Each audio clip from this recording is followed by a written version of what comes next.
পৰকীয়া প্ৰেমৰ ভয়াৱহতাৰ পৰা ৰক্ষা পোৱাৰ উপায়।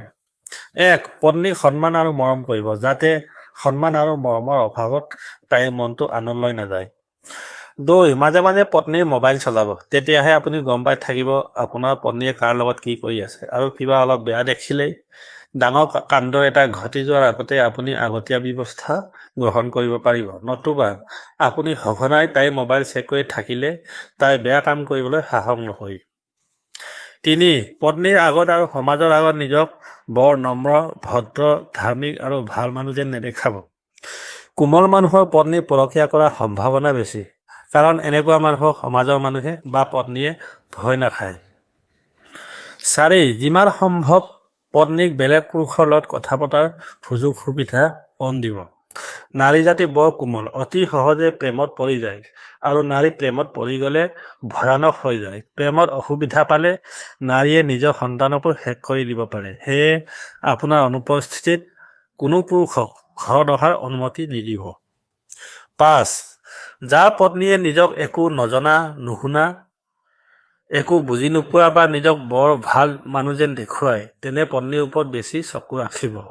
কাৰণ মানুহে নিজকে তেতিয়াহে বেছি সহজ সৰল দেখুৱায়, যাতে তেওঁৰ আচল চৰিত্ৰ মানুহে বুজি নাপায়।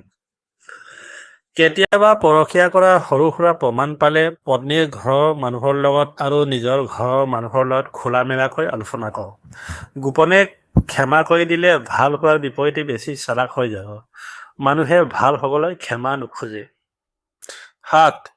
প্ৰেমিকৰ লগত নষ্ট হোৱা প্ৰমাণ পালে প্ৰমাণ সহকাৰে ডাইভৰ্চ দিয়াৰ ব্যৱস্থা কৰক। বিনা খৰচত বা কম খৰচত কাম হৈ যাব। খং আৰু আৱেগৰ বশৱৰ্তী হৈ শাৰীৰিকভাৱে আক্ৰমণ কৰি পত্নীৰ হত্যাকাৰী অপবাদ লৈ নিজৰ জীৱন ধ্বংস নকৰিব।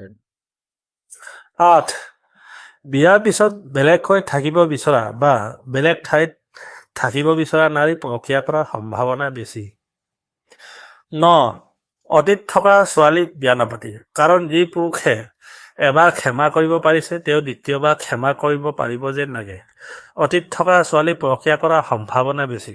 সিহঁতে কিন্তু বিয়াৰ লগে লগে নকৰে, ১-২জন সন্তান হোৱাৰ পিছত কৰে, যাতে ধৰা খালে সন্তানৰ মুখৰ ফালে চাই হ'লেও তাইৰ প্ৰতি ক্ষমা কৰি দিয়ে।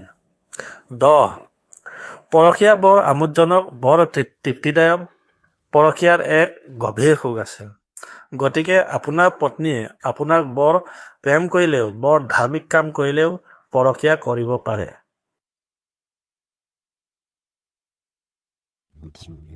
Som jeg har opgivet.